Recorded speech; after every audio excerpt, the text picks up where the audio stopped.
Hey guys, welcome back to TezMania TV. In today's video, I am doing a DIY project for you, and it's something that I've never featured on YouTube before. I am creating jewelry based on real bone. And before anyone freaks out, these are animal bones that I have found in nature. I did not kill any animals to collect these bones. I just want to make sure that everybody knows that.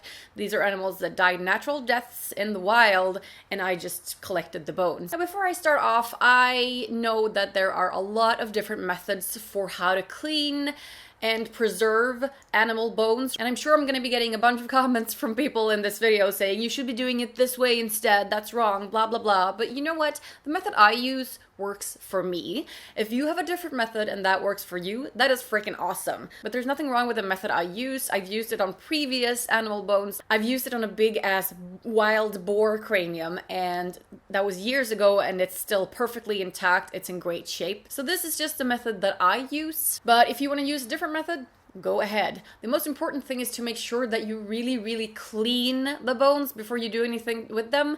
You want to make sure that you don't bring bacteria or like disease and stuff into your house, because that would be really bad. So just making sure that everything is clean, that's the way to go. So my process for collecting bones is very simple. Since I have a dog, I walk in the woods a lot, and I do keep a lookout for dead animals, specifically ones that don't have any meat left. Like I like it when the bugs have done their job and just eaten everything clean. So I would never like bring in a full dead animal and like take the meat off and stuff. For me, it's better to let nature run its course and find bones that have been cleaned by bugs.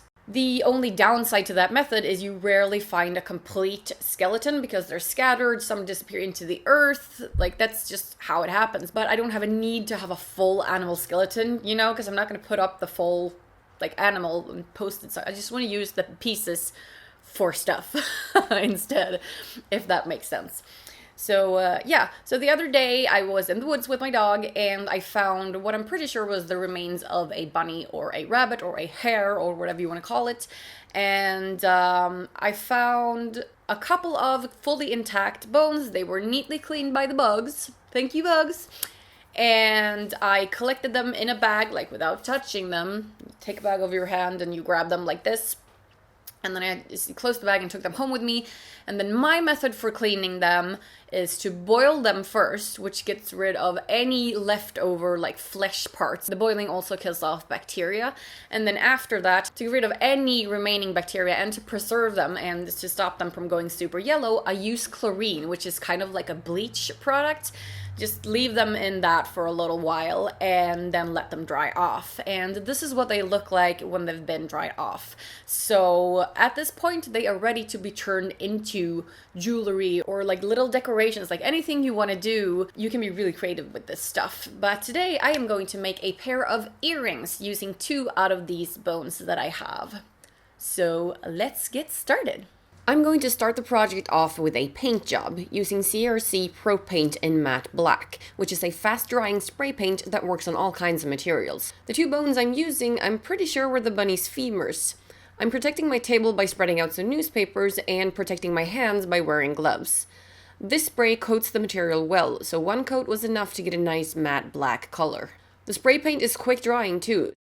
There are many ways to make jewelry, and I thought I'd mention a couple ideas before I complete the earrings. You can, for instance, use craft wire to hold your pieces together, whether you're making earrings, necklaces, bracelets, or something else. It's soft and easy to bend, cut, and work with in general. You can also add fun details to your bone jewelry, like this Halloween-themed pendants, for instance. These are spider and bat pendants, bought from a craft store. You can use pre-made rings like these to make a pair of earrings super fast. Then there are tons of other jewelry making tools that make crafting easy, like these earring wires with a pre-made loop at one end. And then just to show you, I could combine the bone pieces with other materials, like these bird cranium replicas that I made out of clay, or like these black glass beads. Combine as much as you like or keep it simple, like I'm doing today. Another cool idea is to turn the bones into hair accessories by gluing them to hair clips like this one. The sky is the limit. So here is one of the 2 femurs, all nice and matte black now. The paint has dried, and I'm now going to turn them into earrings using very simple means.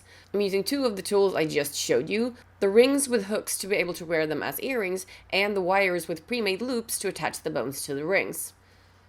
I'm using 2 craft pliers to bend the wire at the end that does not have a loop, and then curve that around the bone and squeeze it in place, being careful not to scratch the paint off with the pliers. If you want to secure the bones more, you can use the rolled wire and wrap the bones in more layers of wire to really get it to stay on. The loop of the wire is now pointing upwards at the tip of the bone, and I can easily slide the ring through the loop, instantly turning it into an earring. It's that simple.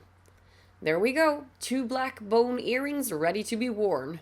I chose a simple design because I'm not a huge fan of over-dramatic dangly earrings.